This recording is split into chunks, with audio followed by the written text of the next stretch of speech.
Denobi 2 is not a kid's toy channel.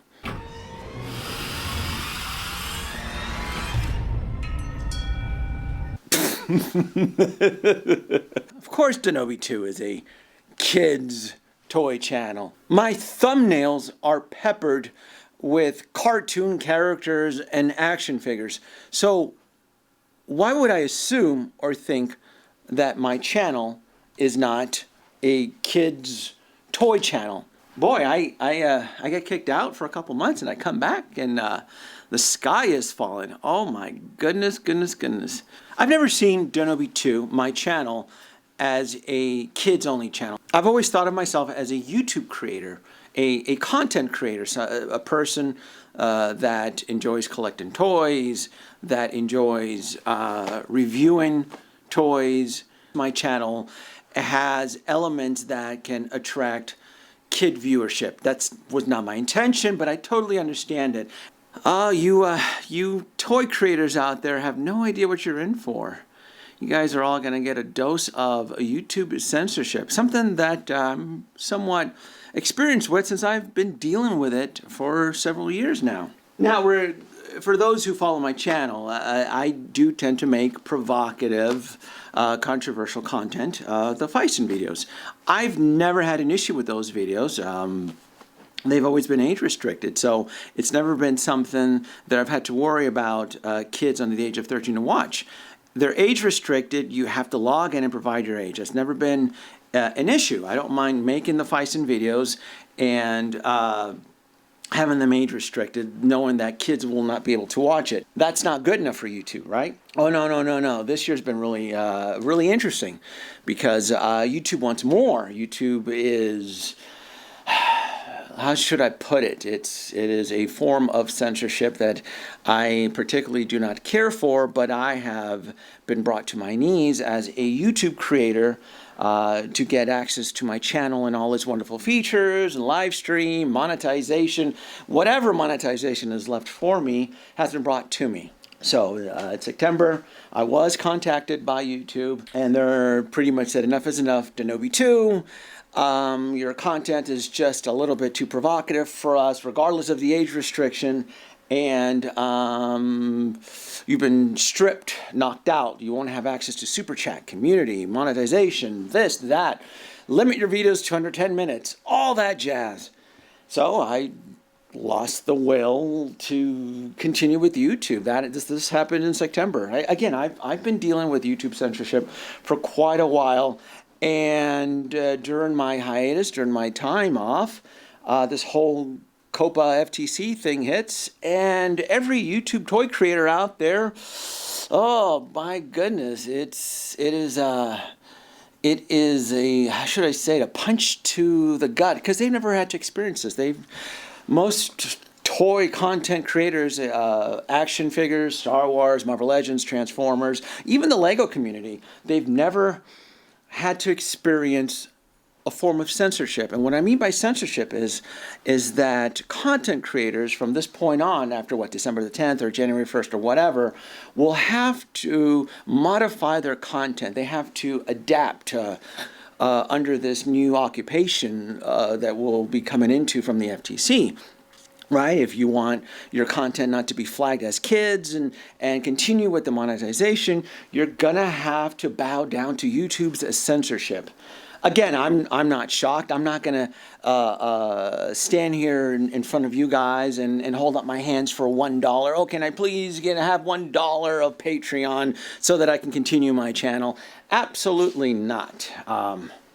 I will not do that, though. But I do find it funny that as the ship is sinking and everybody's jumping on their lifeboats, they all believe that extra $1 Patreon is going to keep those videos coming. I can tell you right now, I've been doing YouTube for a very long time. I've been doing YouTube for about since 2012. And I knew from the very beginning that it wasn't going to be a profitable venture. The relationship I have had with YouTube is that it's enabled me to grow as a content creator. It's enabled me to grow learned skills in editing and so forth. I even learned how to write scripts with the benefit of YouTube because it encouraged me as a content creator to learn more, to grow as an artist. And there's nothing, let me tell you something, there's nothing worse than being a content creator and having an audience follow you through all these years and being forced to adjust your content to the mass audience. If you want to continue on this platform, if you want to continue growing, if you want to continue with the benefits of YouTube, you shall do as I say. You shall limit this and limit that. And regardless if scold me for my adult scripted content, that's not the point. The point, what I'm trying to get is that I've seen this coming. I've seen this coming for years. As YouTube evolves and adapts and changes, it becomes frustrating. It becomes very, very frustrating as a content creator to deal with. Nobody wants to be told to censor their content. Nobody wants to be told you can't do this, you can't do that. But that is the era that we're going to be entering. And a lot of the content creators in the toy community have never experienced this before. They're not used to this. They're not used to the change.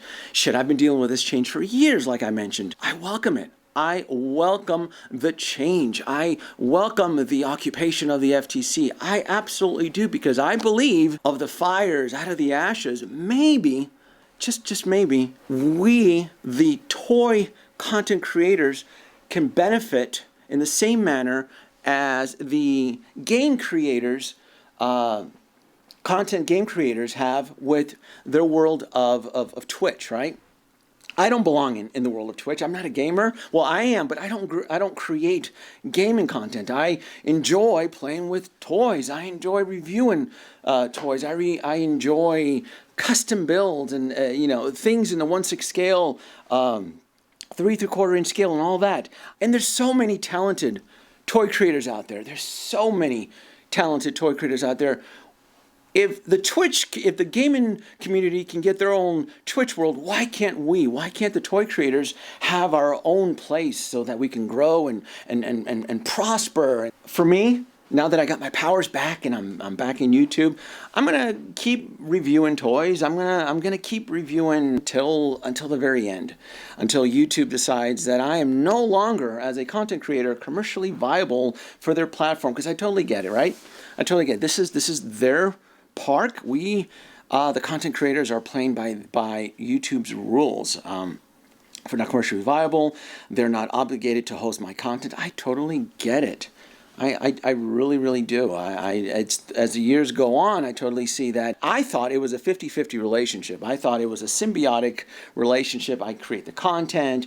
YouTube, puts commercial monetization videos, and it's profit sharing. But you see, that's the kicker, right? That's the kicker. It's profit sharing, right? So YouTube loves making money, right? YouTube loves to make lots of money. Are they really going to let the FTC come in and bully in their playground, right?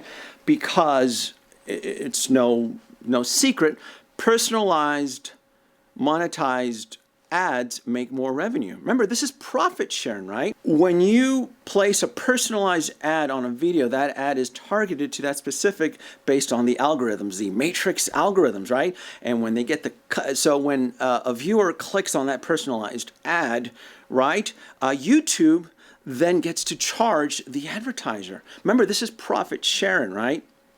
So what that means is that when YouTube builds its advertiser, if any of you have ever paid for paid advertisement, I have, right?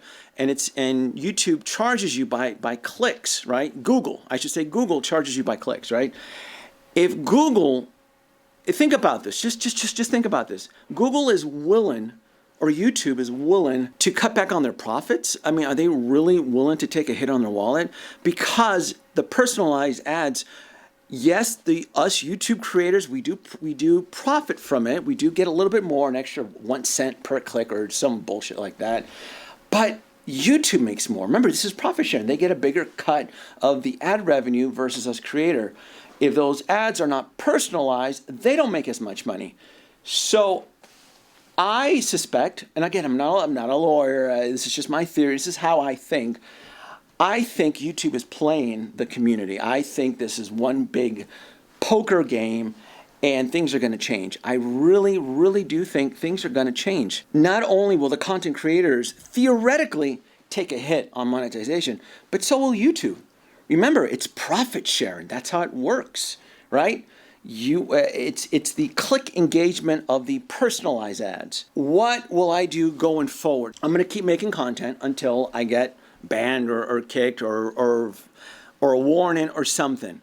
Could I possibly get fined? Probably. I don't. This is such a unique situation. YouTube has always been constantly evolving since I joined the platform. I suspect there's something a lot more to this. I really, really do. I just, something just isn't adding up. I kind of feel like YouTube is playing the victim, and they're using us content creators for petitions and FTC. And yes, it's true. Without the personalized ads, we would make less revenue.